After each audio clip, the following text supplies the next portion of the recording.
Here next to me is a person with a call sign Tatarin. It's not by chance. The person here is originally from Crimea. He is Crimean Tatar, and he has his very personal and unique story of why he is in the army and what he is fighting for. Tatarin, can you tell us what is your personal motivation in this war? It's not that I'm looking for some kind of motivation. The Russians left me no choice. When I was 20, I left the occupied Crimea as soon as Russia appeared there.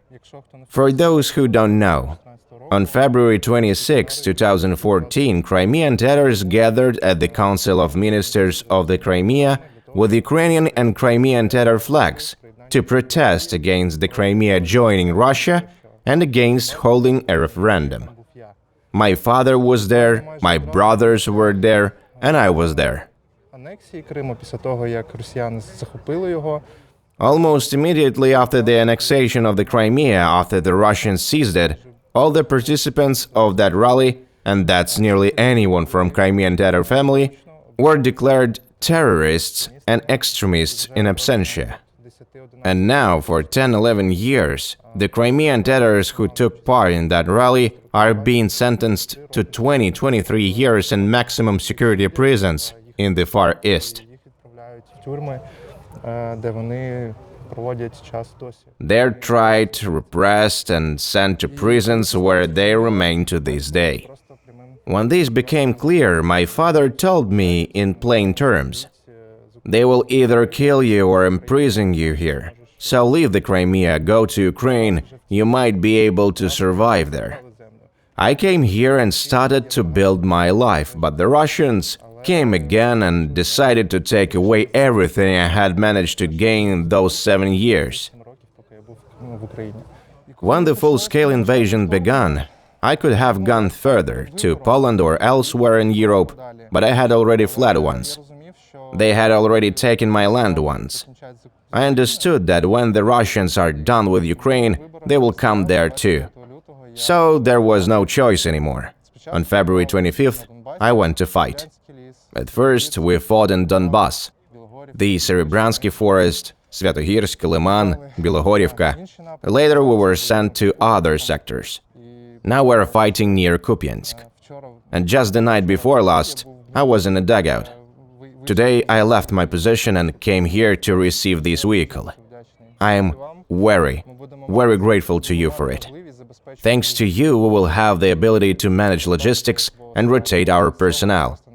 It's simply impossible without it. No jokes, no exaggeration. As I was on my way here, the guys were telling me that for all our active crews, FPV teams, reconnaissance scouts, we have only one all-wheel drive vehicle left that can get to our positions in bad weather to deliver ammunition or something like that.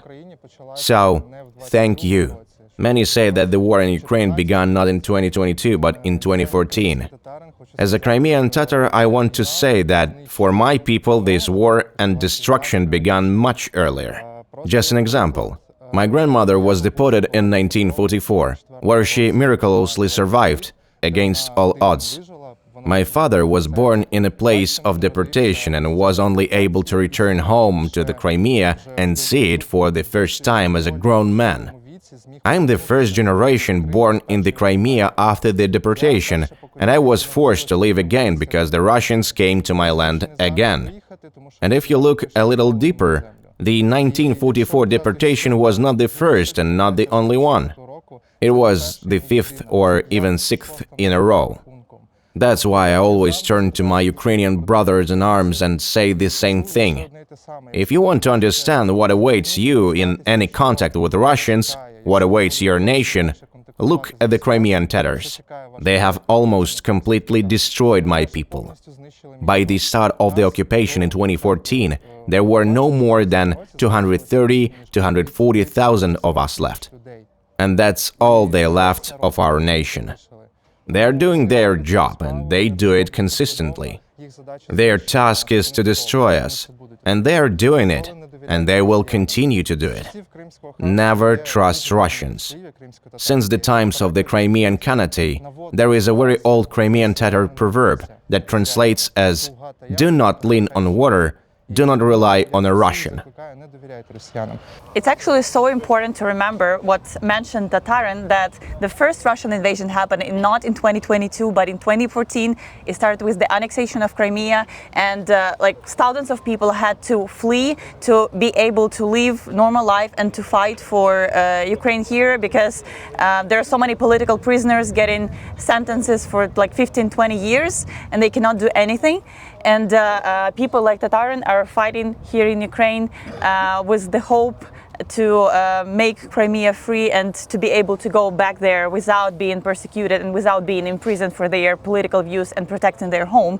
Actually, while Russians are here, some really horrible things are happening, not only regarding adults, but also regarding kids. And I know that you know about this. Can you tell us more what is going on then now in Russia with kids? Ще 3 роки тому, можливо, я би якось рефлексував на цю тему. There was a small state, the Chechen Republic. The first war there was in 1992, the second one in 1994.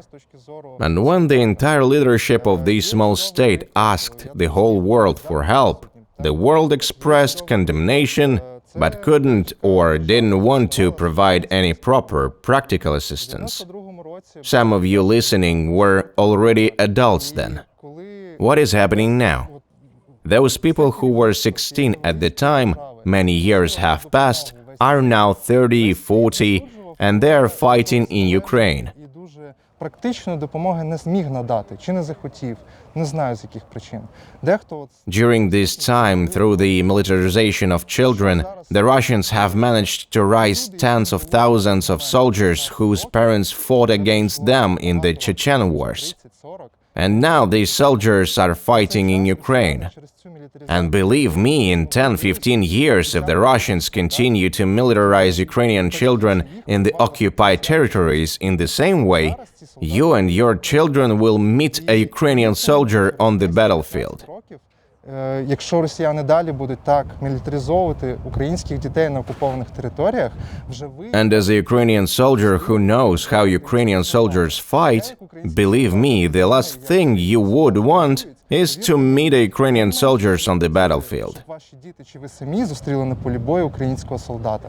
I think that part of the reason that the world doesn't give us the maximum of support that it could give us is maybe because people think that it will not touch them. They could avoid the same repercussions of what Russians are doing right now.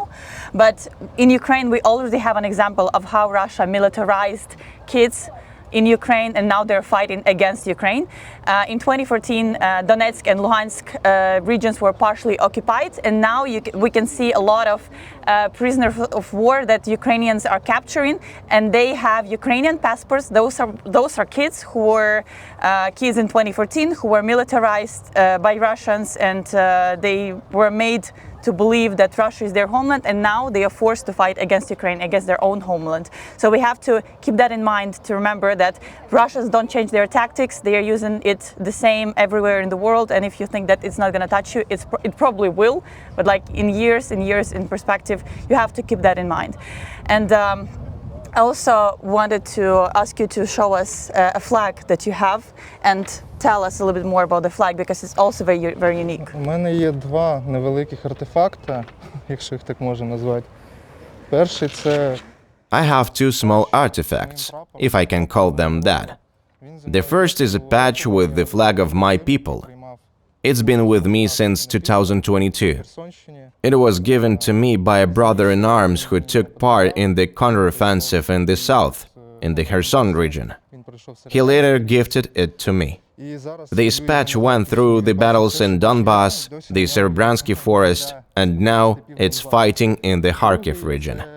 It sees everything I see, and it still has the soil of the Donbass steppes on it. And the second flag has been with me since 2015, from the first rally in Kyiv dedicated to the deportation of the Crimean Tatars. There, understanding that most of the attendees had relatives in the occupied Crimea who were essentially in danger, we were given the opportunity to cover our faces with small scarves.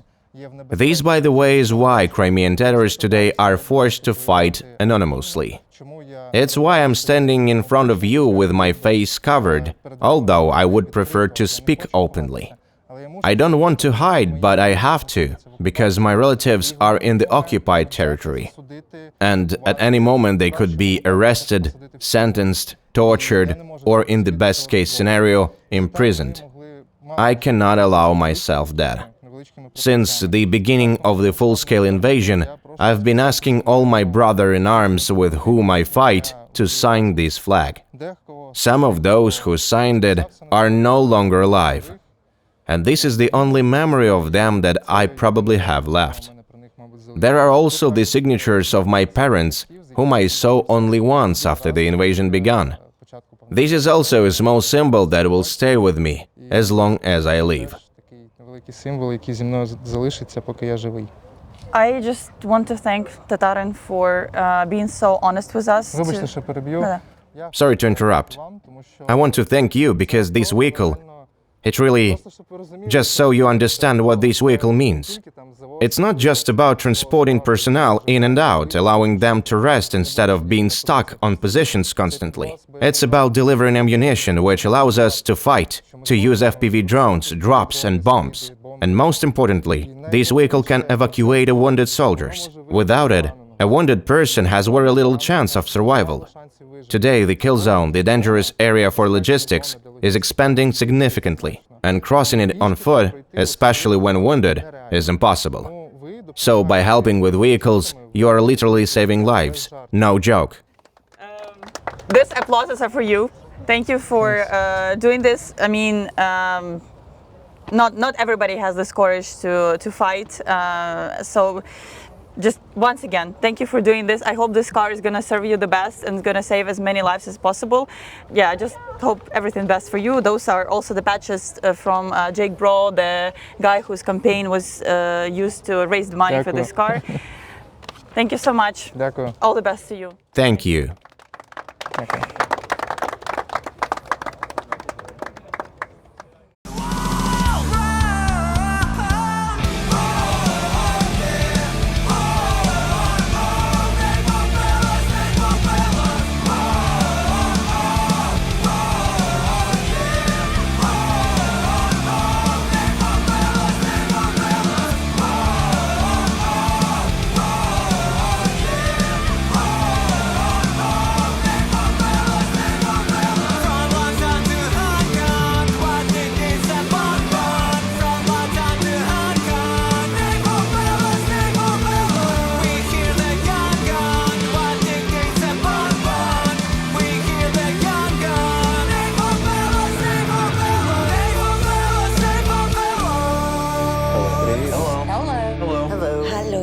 Hello. Hello. Hola. Hello. Hello. Hello. Cześć. Salut. Hello. Sveiki. Hallo.